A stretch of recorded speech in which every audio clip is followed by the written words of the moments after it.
Bem-vindos a mais uma exploração aqui no The Deep Dive. Olha, poucas histórias cravaram tão fundo no imaginário popular quanto O Médico e o Monstro, né? Com certeza. Quem nunca ouviu a expressão, fulano tem uma personalidade Jekyll e Hyde? Virou quase um código, assim, para descrever alguém com vida dupla, sabe? Aquela fachada respeitável escondendo algo sombrio. Exato. Virou um arquétipo mesmo. Tá ali lado a lado com Frankenstein, com Drácula em termos de fama, de impacto. E é justamente essa história icônica que a gente vai investigar hoje.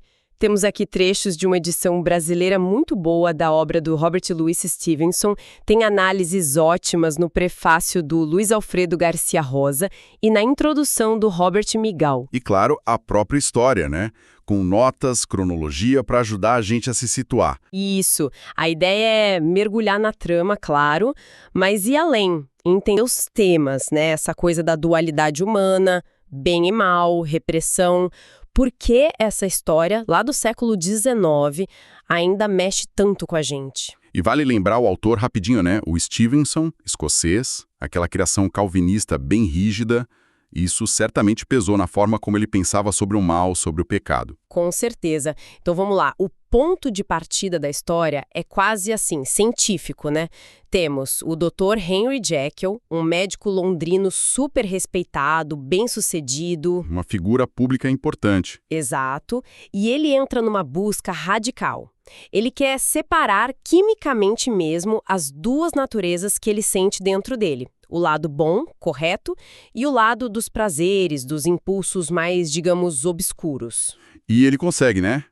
Cria a famosa poção que o transforma, fisicamente, mentalmente, no tal do Sr. Edward Hyde, o assustador Sr. Hyde. E aqui já tem um ponto genial que o Garcia Rosa destaca no prefácio, né?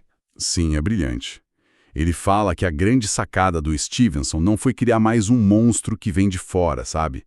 Um vampiro, um fantasma. Algo externo. Isso. O foco é no outro interior. Aquele lado que a gente não conhece direito, que reprime e que é ameaçador justamente por já estar dentro da gente. Faz todo sentido. Hide é esconder, em inglês. É o que está oculto. Perfeito. É o que está escondido ali, debaixo da capa de civilidade. Como o próprio Jekyll fala na confissão dele, naquela frase famosa, concluí que o homem não é de fato uno, e sim fundamentalmente duplo. Essa ideia do outro interior Nossa, é bem perturbadora. E como essa dualidade aparece nos personagens? Como é que descrevem o Hyde? O Hyde é assim, a personificação do primal mesmo, do instinto sem filtro nenhum, sem freio moral ou social. As descrições dele, seja pelo Utterson, advogado, ou pelo Enfield, ou mesmo pelo Jekyll... Elas batem, né? Elas batem em alguns pontos-chave. Ele é menor fisicamente que o Jekyll, passa uma impressão de deformidade, mas ninguém sabe dizer o que exatamente, não é uma coisa física específica. É uma aura de algo errado, sabe? Que degenerado. Uma sensação ruim. Isso, feições desagradáveis, um sorriso meio sinistro e uma energia de maldade pura, de crueldade. Tem aquela comparação famosa com a fúria de um macaco. E essa descrição, essa coisa do degenerado, isso tinha a ver com as ideias da época, né? Totalmente. O Migal, na introdução, coloca o Hyde bem nesse contexto das preocupações vitorianas. Tinha um medo e um fascínio enorme com ideias como atavismo. O que seria isso? A ideia de que características de ancestrais primitivos podiam ressurgir, tipo um retrocesso na evolução. Falava-se muito em degeneração também, que a civilização estava decaindo, gerando gente inferior física e moralmente. E aquelas teorias de criminologia, Lombroso? Exato. Que tentavam identificar o criminoso nato pela aparência. O Hyde parece um resumo de todos esses medos vitorianos. O próprio Jekyll chama ele de puro mal, algo que escapa da dualidade normal do ser humano. Mas espera aí, se o Hyde é o puro mal, o Jekyll é o puro bem? Não, de jeito nenhum. E aí está outra sacada genial da história. O Jekyll não é nenhum santo. Ele mesmo admite, ele é um cara normal, com qualidades e defeitos. O problema dele é a imagem, né? É a preocupação imensa com a reputação, com a respeitabilidade. Ele tem desejos, prazeres que ele acha indignos da posição social dele. E é justamente essa dificuldade de conciliar a fachada com os impulsos secretos que leva ele para o experimento. A repressão como motor. Exatamente. Essa pressão social vitoriana para manter as aparências é o que causa a tragédia dele. O Garcia Rosa até brinca com o som de Jekyll, que lembra kill, matar em inglês. Não que ele fosse assassino desde o início, mas para reforçar esse conflito interno, essa dualidade que pode destruir. Então não são duas pessoas brigando dentro de um corpo. Não, Garcia Rosa insiste muito nisso. São dois modos de ser de uma mesma pessoa. A transformação não cria outro ser. Ela libera uma parte do Jekyll que já existia. Entendi. Aquela cena do espelho é fundamental. Quando ele toma a poção pela primeira vez e se vê como Hyde, ele não vê um estranho, ele se reconhece ali com horror e um certo fascínio. Ele vê a cara dos próprios desejos sombrios dele. E a forma como o Stevenson conta isso tudo também é bem interessante, né? Não é uma narrativa linear. Sim, o Miguel destaca isso muito bem. A história é montada como um mistério, quase uma história de detetive. A gente não recebe a verdade de cara. A gente descobre junto com o advogado, o Utterson. Exatamente. Ele é nosso guia, um cara super racional, reservado, bem vitoriano. A gente acompanha as investigações dele, os documentos que ele acha, os relatos de outras pessoas, até chegar nas confissões finais do Lanyon e do próprio Jekyll. E o que chama a atenção do Utterson no começo? O que faz ele desconfiar? Prática, na verdade. O testamento do Jekyll, que era cliente e amigo dele. O Utterson fica chocado ao ver que o Jekyll deixa tudo para esse tal Edward Hyde, um cara que ele nunca ouviu falar. E não só em caso de morte. Pois é. Também em caso de desaparecimento ou ausência inexplicada por mais de 3 meses. Aquilo soa muito, muito esquisito para o advogado. E a primeira pista sobre quem é o Hyde vem meio por acaso, naquela caminhada, né? A tal história da porta. Isso. O Utterson tá andando com um parente, o Enfield, e ele conta um negócio bizarro que ele viu. Um homem pequeno, repulsivo, o Hyde atropelando e pisoteando uma menininha, de madrugada, numa rua deserta.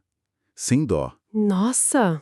Aí o Enfield e outros que viram confrontam o Hyde. Para evitar escândalo, ele oferece dinheiro. E aí vem o choque. Ele entra numa porta esquisita ali na rua e volta com um cheque de 100 libras. Assinado por quem? Dr. Henry Jekyll. Aí a suspeita na hora é a chantagem, claro. Exato. Utterson pensa, esse cara nojento tá chantageando o meu amigo Jekyll. O Miguel até levanta uma coisa interessante sobre o subtexto na época. Por quê? Como Hyde entrava e saía da casa do Jekyll, tinha os cheques pagos, esse interesse estranho do Jekyll por ele, um leitor vitoriano podia pensar em chantagem ligada a algo proibido, tipo homossexualidade, que era crime. Era um medo da época. Entendi. Mas a revelação final muda tudo. Completamente. A transformação sobrenatural subverte essa leitura mais pé no chão.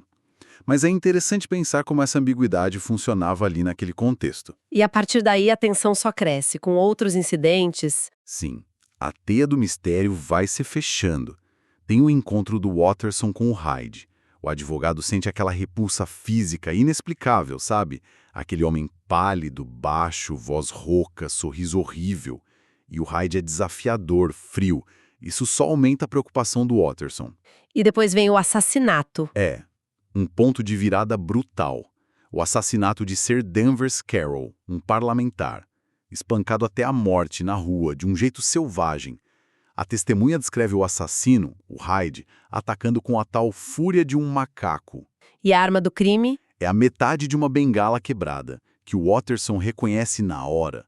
Foi ele que deu de presente pro Jekyll anos antes. A ligação fica sinistra demais. A investigação leva eles pro Sorro, né? Isso, pro apartamento alugado pelo Hyde. Encontram tudo revirado, sinal de fuga. E a descrição do Sorro, aquele nevoeiro, as ruas escuras, tudo contribui para a atmosfera pesada. Tem a história da carta. Aquilo é crucial pro Utterson, né? Muito. Depois do assassinato, o Jekyll está cada vez mais recluso, doente. Ele entrega para o Watterson uma carta que ele diz ser do Hyde falando que sumiu para sempre, que o Jekyll não precisa se preocupar. Jekyll parece aliviado, mas o Watterson desconfia. Ele pede para o escrivão-chefe dele, o Sr. Guest, que entendia de caligrafia, comparar a letra da carta do Hyde com um bilhete do Jekyll. E a conclusão do Guest é chocante. As letras são idênticas, só a inclinação muda. Jekyll forjou a carta. Exato. Ali o Watterson percebe que a coisa é muito mais feia do que chantagem. Ele começa a pensar que o Jekyll está protegendo o assassino por algum motivo muito sombrio. E quem desvenda mesmo o mistério é outro médico, Lanyon. Sim, o Dr. Lanyon. Era amigo antigo do Jekyll, mas eles tinham se afastado. O Lanyon achava as pesquisas mais recentes do Jekyll balelas não científicas. Ele chamava de medicina transcendental. Medicina transcendental. O que seria isso? É algo que ia além da ciência normal da época, né? Misturava a química com umas buscas meio metafísicas, psicológicas.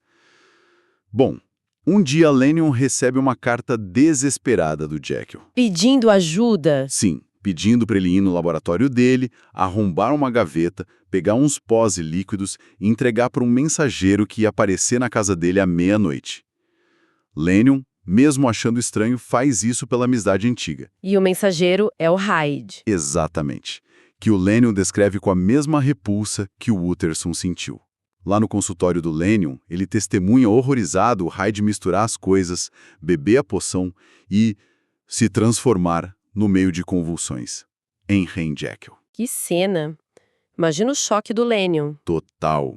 Para ele, um homem da ciência, da razão, ver aquilo abalou tudo. Ele diz que o que viu abalaria a crença de Satã. Aquele conhecimento foi tão terrível que ele adoece rápido e morre pouco depois. E deixa o relato para o Watterson. Isso, deixa um relato contando tudo, para ser aberto só depois da morte ou sumiço do Jekyll. É a prova final e irrefutável da coisa toda sobrenatural. E esses eventos todos preparam o terreno para os temas mais profundos da história. Voltando ao Garcia Rosa, ele fala muito dessa luta interna, né? Sim, ele diz que a força da história é justamente tirar a luta do bem contra o mal do plano externo, tipo anjos contra demônios, e trazer para dentro da pessoa. O monstro nasce de dentro. O mal vem das profundezas do cara, respeitável. E talvez a formação calvinista do Stevenson influencie aí. Pode ser. Aquela ideia do pecado ser inerente à natureza humana. Mas o Stevenson dá uma roupagem científica, ou quase isso, e psicológica para essa ideia. E essa coisa da mente dividida, como isso conversa com ideias que vieram depois, tipo psicanálise? É incrível como ele parece antecipar certas coisas, né? O Garcia Rosa fala da clivagem do psiquismo, essa ideia de que a mente não é una, é dividida, nem sempre em harmonia. Ele aproxima o Hyde do id, do Freud. Aquela parte mais primitiva dos impulsos. Isso, que busca satisfação na hora, sem ligar para a regra ou moral. O do isso, S, do Grodeck, do Nietzsche. Aquelas forças biológicas, instintivas, que agem através da gente muitas vezes sem o nosso controle consciente. Aquela frase do Freud, o eu não é senhor em sua própria casa, parece um resumo perfeito do Jekyll. Hyde é a parte da casa que se rebela. Faz muito sentido. E o contexto social? A tal repressão vitoriana, como ela entra nisso? É fundamental. O Megayle e o próprio Jekyll deixam isso claro. Aquela sociedade londrina era obcecada pela fachada, pela respeitabilidade, pelo medo do escândalo. Uma pressão enorme para reprimir qualquer desejo fora do padrão. E o Jekyll sentia isso na pele. Ele não era mau, mas tinha apetites que não combinavam com a imagem pública dele. Ele cria o High justamente para isso, para ser uma válvula de escape. Para satisfazer esses desejos escondidos, a tal parte inferior, sem sujar o nome do Dr. Jekyll. Hyde via o bode expiatório. O Migaio até fala que o medo da opinião pública vira outro monstro na história, né? Sim, tão opressor quanto o próprio Hyde. Essa necessidade de manter as aparências a qualquer custo. E a ciência, qual o papel dela? É uma crítica? Olha, não diria que é uma crítica à ciência em si, mas com certeza explora os limites éticos, os perigos da ambição exagerada, da híbris, né? O Jekyll usa a ciência, a tal medicina transcendental, Não para curar, mas para tentar resolver um dilema moral na química. Uma tentativa de dissecar a alma. Exato. Separar o bem e o mal radicalmente. É ousado, mas falho e perigoso. A ciência vira ferramenta para transgressão e o resultado é um desastre. Mostra que tentar purificar a natureza humana, tirando um pedaço essencial, leva à destruição. O que sobra, o Hyde, é incontrolável. E quem tenta controlar, o Jekyll, se destrói junto. Essa ideia do incontrolável me lembra outra coisa que o Garcia Rosa fala sobre o Poe. Sim, ele cita o homem da multidão, do Poe, a ideia de que tem segredos na alma humana que não se deixam ler, que a gente nunca vai entender completamente, o Hyde com aquela maldade sem motivo aparente, a deformidade que ninguém define, a repulsa que ele causa antes mesmo de fazer o pior. Ele pode ser visto como isso, como o inescrutável, o outro dentro da gente que a gente nunca domina totalmente. Pensando no impacto da obra, foi um sucesso imediato, né? Um fenômeno. Migol cita números, 40 mil cópias vendidas em 6 meses só na Grã-Bretanha. Para a época era muito. Virou o tema de sermão em igreja importante, tipo a Catedral de São Paulo, em Londres. Sermão usando Jekyll e Hyde? Sim, para falar de pecado, redenção, e logo apareceram paródias em revista de humor, tipo a Punch. Até o Oscar Wilde fez piada. Mostra como a história mexeu com a sociedade vitoriana, com as ansiedades sobre identidade, moralidade, o lado escuro e escondido. E deixou marcas na literatura de horror também, né? Demais. Michel diz que foi crucial para o horror moderno, para o fantástico. Influenciou direto o Retrato de Dorian Gray, do Wilde. Outra história de dualidade e fachada. Exato. Drácula, do Stoker, A Ilha do Dr. Moreau, do Wells. De novo, a ciência passando dos limites. Autores como Arthur Machen, que exploraram o horror que vem de dentro, do corpo, da mente. O Stevenson ajudou a mudar o foco do horror gótico tradicional, dos castelos distantes, para um horror mais íntimo, psicológico. O corpo e a mente viraram um novo palco do medo. E a ambientação em Londres, isso também foi forte. Muito. Stevenson ajudou a criar essa imagem da Londres do gótico urbano, aquela atmosfera que a gente conhece, ruas tipo labirinto, aquele nevoeiro denso. Os Pia Supers. Isso. A luz dos lampiões Agar fazendo sombras, o contraste das praças ricas onde morava o Jekyll, com os becos sujos do Sorro onde o Hyde se escondia. Essa Londres sombria, cheia de segredos, virou quase um personagem. Um cenário perfeito para explorar a dualidade, né? Exatamente. Influenciou tudo, de outras ficções até como a imprensa cobriu casos reais, tipo Jack o Estripador, que aconteceu pouco depois. Realmente uma obra cheia de camadas. Pra gente ir fechando, então, o que faz o médico e o monstro ser tão forte, tão duradouro? Eu acho que a força está nessa exploração que não tem medo de ser perturbadora e que é universal, da nossa dualidade. É a luta interna que, de um jeito ou de outro, todo mundo vive, né? A tensão entre o que a gente quer ser e o que a gente sente, entre a imagem pública e os pensamentos escondidos. E o fantástico serve como ferramenta para isso. Exato. A transformação física não é só um susto, é uma metáfora poderosa para investigar verdades psicológicas e sociais sobre repressão, identidade, a natureza do mal. Coisas que continuam a fazer sentido para a gente hoje. Perfeito. E para terminar, uma última reflexão para quem está ouvindo a gente. A gente pode pegar a provocação que o Garcia Rosa deixa no final do prefácio dele. Ele pergunta se no Médico e o Monstro teria essa força toda por mais de um século, se ainda mexeria tanto com a gente, se não existisse lá no fundo de cada um Dr. Jekyll brigando com o Sr. Hyde. Uma briga interna que todos temos. Talvez não com poção mágica, né? Mas quem sabe nos nossos sonhos, nos conflitos éticos do dia a dia, naquela tensão entre o que a gente admira e o que a gente teme em nós mesmos. Fica essa pergunta, né? O quão universal é essa experiência que o Stevenson mostrou tão bem?